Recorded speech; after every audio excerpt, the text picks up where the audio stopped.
La quiero esa mujer. A mí no me quería y todo no puedo ver. La quiero. Luna Lebdo, bonsoir. Il transforme ses émotions en notes de musique avec sa guitare et ses expériences en mots sur le papier. Puisqu'il a écrit un livre, je reçois Franck Marcoux. Bonjour. Bonsoir Franck. Bonsoir.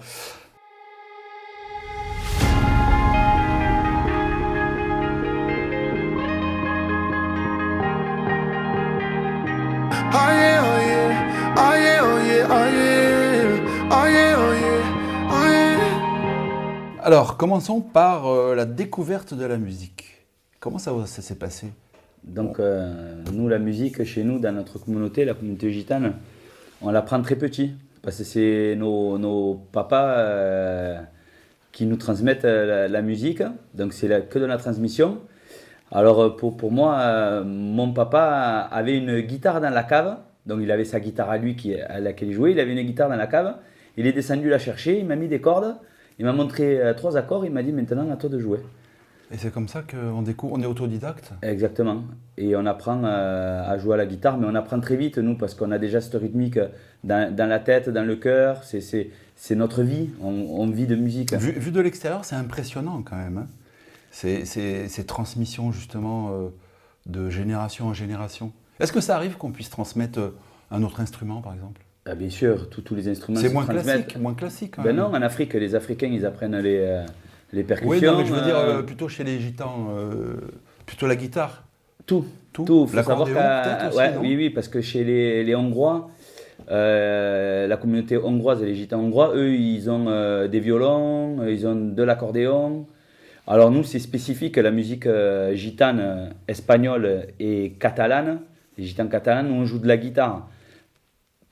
Flamenca. Par contre, les Sinti en Italie, eux, ils jouent de la guitare folk.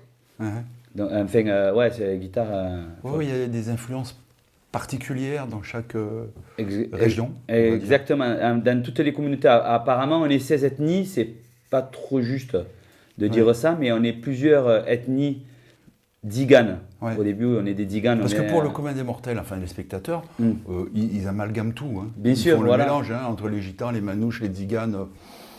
On est la même. En fait, on est la même. Ce sont des peuples voyageurs. On est tous issus du peuple Digane. On vient de l'Inde, en 900, on à l'origine. Du nord du Rajasthan. Et en traversant les pays, on a pris des noms différents. Tout simplement. Avec peut-être des cultures aussi un peu différentes. Alors, la culture, c'est les traditions sont les mêmes. Ce sont les coutumes qui changent. Ouais. Voilà. On se reconnaît, même si les manouches et les gitans, yéniches ou quoi, on a toujours cette même culture. Oui. Mais c'est les coutumes qui changent. Suivant déjà au mariage, le mouchoir, pas le mouchoir, l'enlèvement, tout ça. Ça vous arrive de vous rencontrer justement, de vous rassembler ou... Bien sûr, au pèlerinage des gitans, par exemple le 24 mai, on a toutes les... Oui, il n'y a pas que les gitans, je dirais, andalous qui viennent ou de la région. Ou les catalans, non, on est tous ensemble. Oui, d'accord, c'est une grosse réunion. On est un peu séparés parce qu'on a des camps de gitans de familles très spéciales, par exemple les gitans alsaciens, tout ça. Ouais. Mais dans la procession, on est tous ensemble. Oui, d'accord. Alors au niveau de la musique, vous composez, évidemment. Depuis très longtemps. Vous devez avoir des titres nombreux. J'ai un titre qui a bien marché, c'est Santa Sara, qui aujourd'hui dépasse les frontières, qui est très connu au Brésil, en Argentine, au Chili, Mexique, au Japon, en Espagne, parce que c'est la chanson qui est aujourd'hui l'hymne du pèlerinage des gitans. Et qui honore Sainte Sara, la reine des gitans. D'accord. Alors il y en a qui font des rumbas, des chansons rapides, festives, et bien moi c'est cette chanson-là qui a émergé. Le style c'est plutôt rumba, non? La rumba gypsy, rumba catalane. Ouais. Qui aujourd'hui va être bientôt au patrimoine immatériel de l'UNESCO, va être reconnu. Ah super, c'est bien ça. Alors au niveau de votre inspiration, comment ça se passe? Est-ce que, comme avec tous les artistes, il n'y a pas de moment précis où on dit « je vais faire de la composition ». C'est suivant les émotions. C'est les émotions, les situations, les événements. C'est ça qui vous dicte en réalité. Exactement. Là tout à l'heure je disais les émotions que vous traduisez en notes de musique. Oui. C'est aussi ça peut-être, un état, une humeur ou... Exactement. On peut avoir une chanson d'amour qui va sortir parce qu'à un moment on a un peu de tristesse, ou on a une chanson, une festive où on va être avec des cousins dans une soirée, en train de faire une prestation pour quelqu'un, l'autre il va faire 3 accords, et attends, j'enregistre avec le téléphone, Ouais. on enregistre, on reprend ça, boum, ou sinon on va au studio, allez venez on compose et ça sort, C'est comme ça que ça naît. ça dure 5 minutes, ouais. Les plus belles chansons, elles ont été composées en 3-4 minutes. Mais en principe, je dirais, on retouche pas quoi, ce qui vient d'être fait, d'être joué spontanément. Non. C'est souvent le premier jet qui est. Et c'est le premier, après on Qui- fait les arrangements derrière, parce qu'en studio on arrange. Ouais. Mais la mélodie du premier coup, c'est celle-là, logiquement. Ouais. Et je l'ai remarqué parce que quand je m'enregistre avec le téléphone, je réécoute ce que j'ai fait avant. Et en fait, c'est vraiment le début, c'est la racine, quoi. Ouais. Des fois, quand on veut refaire, c'est moins bien. Ouais, c'est moins bien, c'est ça. C'est On ça, veut hein. tellement aller un peu mieux qu'en fait, on fait moins bien. Ah ouais. Et quel regard vous avez sur tous ces groupes de gitans qui se produisent parce qu'on va dire que ça a commencé avec les gypsies. Gypsy King, C'est ça ouais, c'est ça, avec Manitas d'abord. Oui, Manitas d'abord, des Patas. le précurseur, c'était Manitas, Ah qui, oui, était, oui. qui était dans la région d'ailleurs, je Ouais, crois. Hein. oui. Et là, il y a eu vraiment une évolution, il y a eu de nombreux groupes qui se sont formés. Est-ce qu'ils sont tous dans le purisme, la pureté de l'art, ou est-ce qu'il y en a qui font un peu trop de... Alors qui déjà, reprennent moi, les standards moi, j'y suis pas. Ouais. Dans le puriste. Ouais. Parce que déjà, j'ai ma voix qui s'y prête pas très gypsy comme Nicolas Reyes ou comme Moulin, tout ça. Donc moi, j'ai mélangé le gypsy pop. Donc je fais de la gypsy pop. Donc je mets des rythmes un peu plus modernes, ça passe dans les ferias, ça passe avec des DJ, tout ça. Après, il y a des groupes qui sont plus puristes, par exemple à Arles, les Reyes, Mhm. qui eux ont créé plusieurs groupes Gypsy King. Ouais. Aujourd'hui, il y a 7 groupes Gypsy Oui, il y a King. eu des émanations. Donc chaque membre des Gypsy King, des vrais Gypsy King, ont construit un groupe Gypsy King avec leur neveu ou leur cousin. Ouais. Mais c'est un peu sensiblement la même chose. Et ben ils surfent Plus ou moins. sur les tubes Gypsy King Ouais. de Nicolas Reyes, Ouais. les chansons. Parce que vous, ce que vous avez créé, c'est quand même innovant. oui, voilà. Cet aspect un peu plus festif ou dansant, ou C'est ça. je dirais pas électro, mais Non, j'en ai eu fait, hein. J'ai eu fait des trucs qui. ça peut être sympa. Ouais, aussi, moi, je mets des gros pieds derrière avec des Ouais. basses. Par exemple, là, j'ai un nouveau titre qui va sortir, Bamboleo Bailame Habibti. Ouais. C'est un peu mélange oriental, très, très bodega, très club, enfin, un truc qui va sortir avec des guitares. Ouais, ouais. Donc, c'est un mélange de Gypsy King, Kenji, Alabina et de moi. Bon, moi, Et le titre, il va bientôt sortir, le 5 moi, je serais curieux de savoir ce que ça donne. voilà, C'est très sympa. Non, quoi. mais c'est super. Le refrain, là, sur les réseaux, a plus de 200 000 vues déjà. Mhm. Je l'ai sorti il n'y a pas très longtemps, il y a 4 jours. Ouais. Mm. Ah bah c'est prometteur. En tout Voilà, cas, il faut innover, sinon Ouais. on copie. Si c'est pour chanter Bambolelo, je laisse à César ce qui appartient à César. Ouais. Ce qui me fait plaisir quand je reçois des artistes, c'est que justement, on sent cette envie de s'approprier un style différent. C'est-à-dire repartir peut-être de classique, on va dire, mais revu, recorrigé, adapté à sa façon de voir les choses, plus dynamique, un autre style, etc. C'est ça qui est aussi sympathique. Mais c'est le but. C'est pas toujours la même chose, quoi. parce que- C'est le but. Quand je chante sur une scène, quand je fais les balances, souvent les gens sont loin, ils entendent ma voix, ils disent hop, il y a Franck qui est sur scène, il est en train de. On me reconnaît à. Ouais, parce que vous avez à une, 3 une kilomètres. caractéristique. Et j'ai une empreinte vocale qui se reconnaît. Et c'est une chance parce que c'est pas tous les artistes qui ont Ouais. une empreinte vocale. Et on me reconnaît, quoi. Oh, je plais ou je plais pas, mais c'est il vous. y a toujours du monde dans mes concerts. Donc je suis content. On va passer sur un autre registre. Oui. Alors, vous êtes ambassadeur. Il faut que vous nous disiez ce que c'est exactement. Quel est votre rôle? Alors, par les réseaux sociaux, je cherchais là où on priait Sainte Sarah. Et je suis tombé sur le Brésil. Et au Brésil, j'ai rencontré un homme qui s'appelle Max Silvares. Et je lui ai dit, mais qui est cette Sainte Sarah?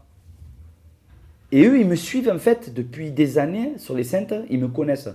Ils me connaissaient parce que je suis devenu une personne qui fait partie du pèlerinage, parmi tant d'autres.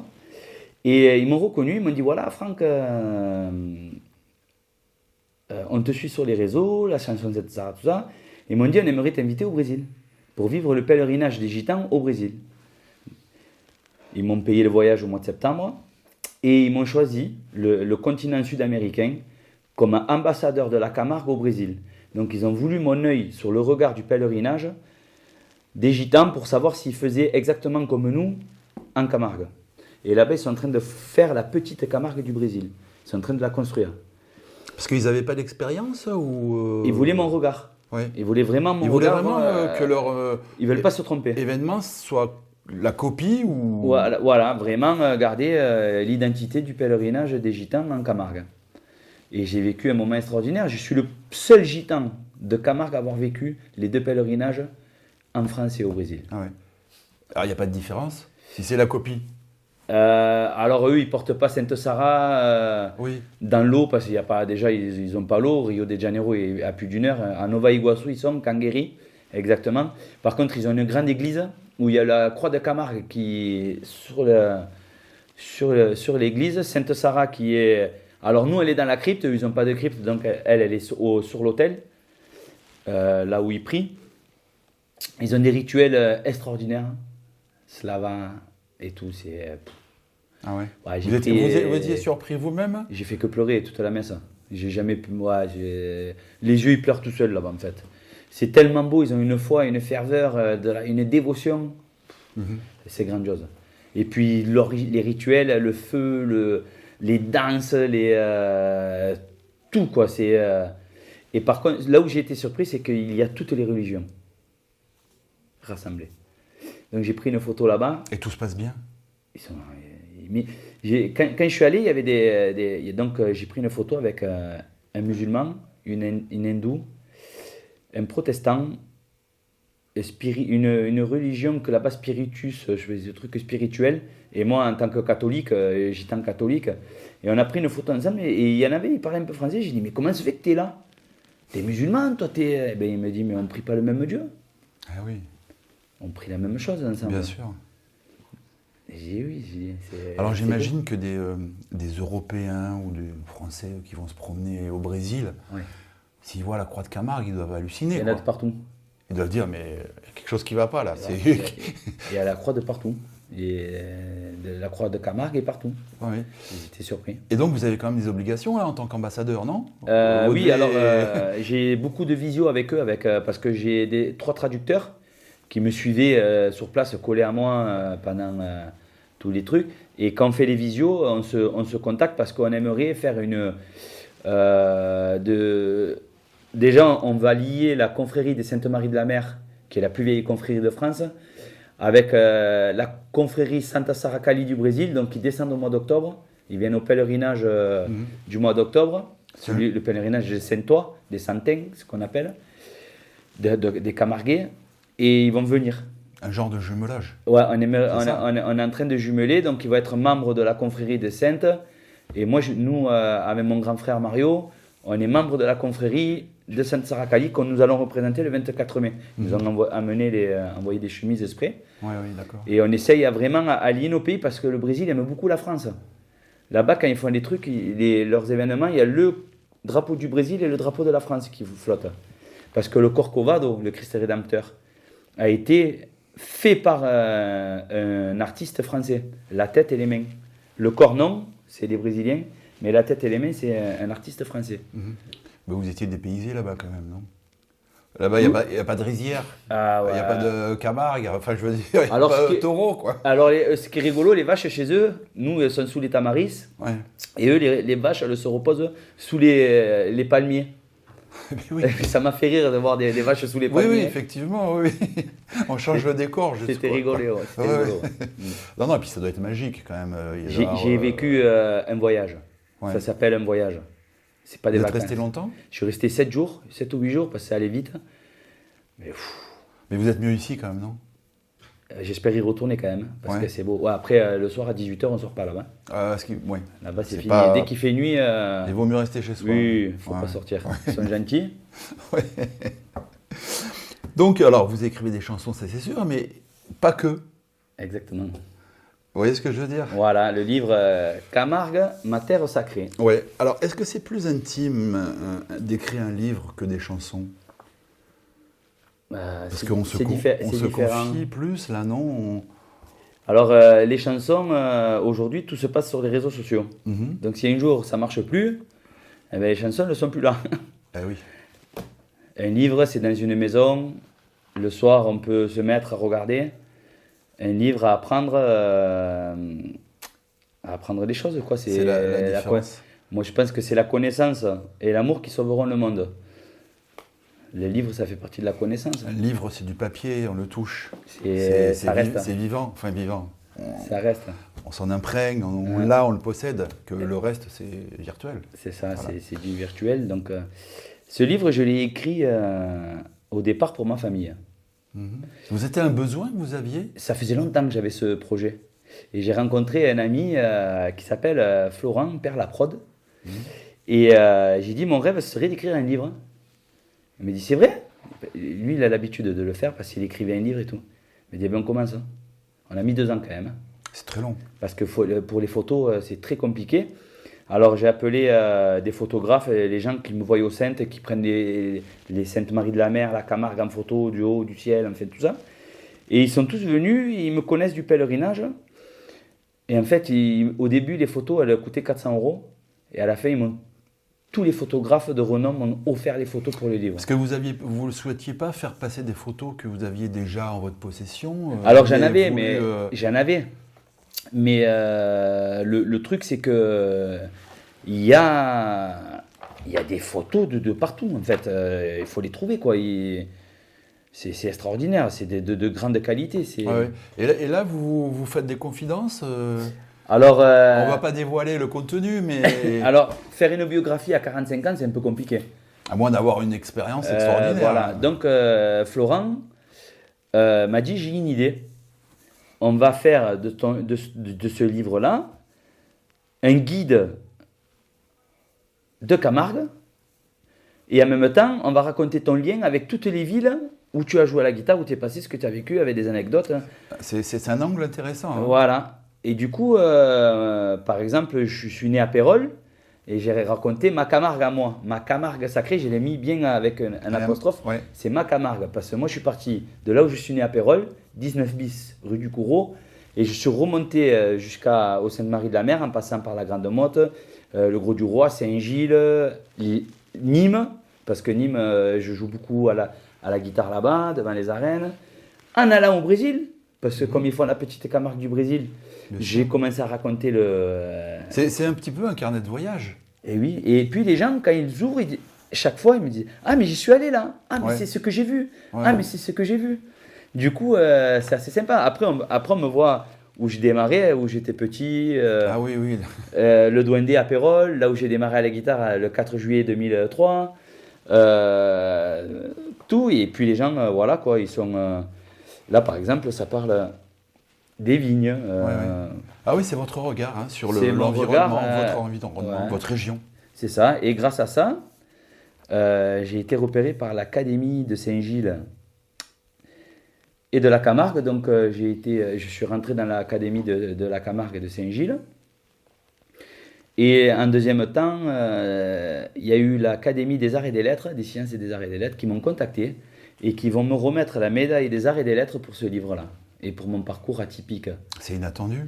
Mais c'est très inattendu, un petit gitan d'ici. Sans prétention, hein, qui petit à petit voyage et a envie d'exprimer ses ressentis. Voilà.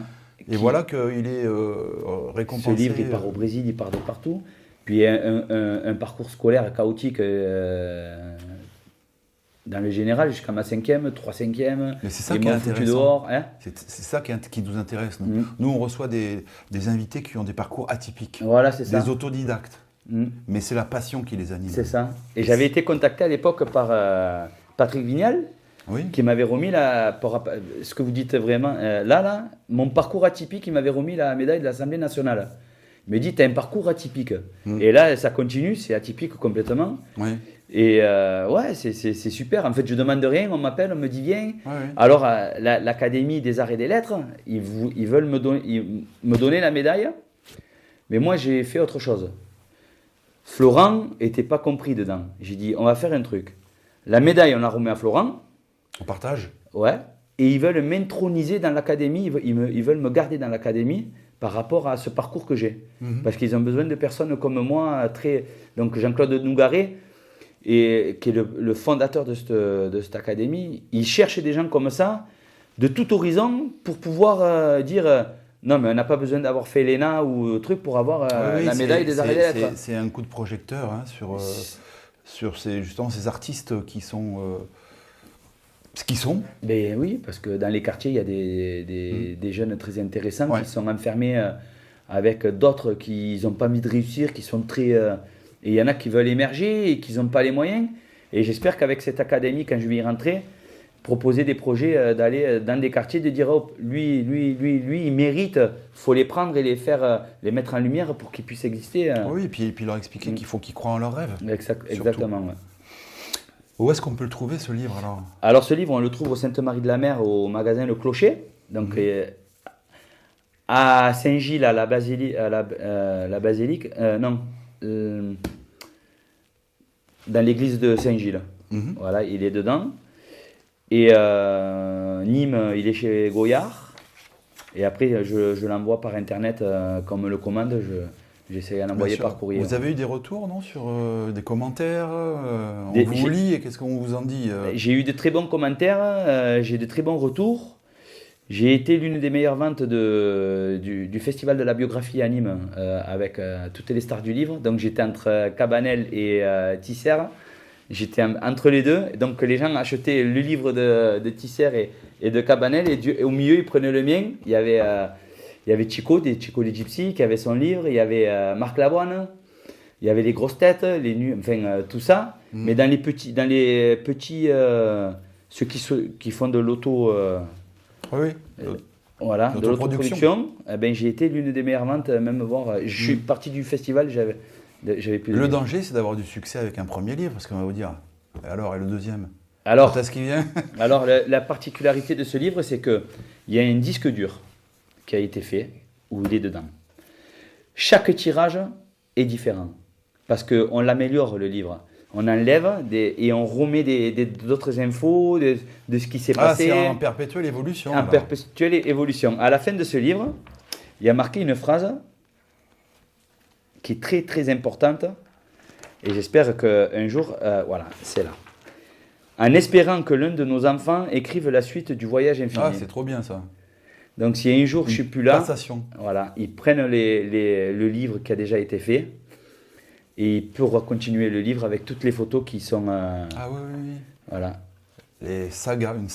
Voilà. Deuxième tome, et il y a troisième quelqu'un qui tome, pourra continuer ce livre. Peut-être ça s'appellera autrement. Ouais. Il n'y aura plus marqué Franck Marcoux, mais il y aura marqué un autre nom, un autre prénom. Et famille. Et la famille, voilà. Et il continuera sa camargue à lui. Ouais. C'est bien de laisser une trace, une œuvre comme ça. Oui, je m'en fous. En fait, je ne suis pas là pour gagner de l'argent. Oui. Pour gagner de l'argent avec un livre, il faut en vendre 100 000, 200 000. Oui, bien sûr. Un tirage comme ça coûte minimum 10 euros. C'est déjà qu'on en commande 200 ou 300. Peut-être que ça ne vous intéresse pas d'avoir un éditeur qui va tirer ça à des. J'aurais pu avoir un éditeur. On l'a refusé. Ouais. Parce qu'on ne veut pas être bloqué sur des. Après, on touche 1 euro dessus. Enfin, on ne fait pas ça pour l'argent, mais oui, bien sûr. à un moment, les gars, ils vont se. Après, c'est toujours pareil. Quand il y a des contrats, il y a des contraintes, des obligations. Et puis ça bloquera les photos, ça va bloquer plein de choses. Non, je veux que ça soit libre de droit. Et si quelqu'un veut récupérer le livre un jour, quand je serai plus vieux, dire j'aimerais le continuer, banco. Ça sera avec plaisir. Voilà. Ouais. Alors aujourd'hui, de quoi êtes-vous le plus fier dans votre modeste carrière, si on peut dire? Parce que vous disiez que vous aviez une quarantaine d'années. Ouais, 45 ans, je vais faire 46 ans. Un joli parcours. Ouais, pas mal. Bon, bien, ouais. Mais qu'est-ce qui vous rend le plus fier? Ma famille, nous c'est la famille qui nous rend fiers. Nos enfants, mon fils Kylian qui fait les compagnons du devoir en boulangerie. Ma famille, et puis après mon parcours, c'est quand même une fierté en toute humilité, parce que je viens de nulle part. Ce que j'allais vous dire, c'est la réussite de quelqu'un de modeste. Voilà. Je ne viens pas de la famille des Gypsy Kings pour dire je joue à la guitare et je me suis produit dans le monde entier. Ouais. Moi, c'est mon nom qui est mis en avant. Tu fais partie de la famille des Gypsy Kings? Eh ben non. Non.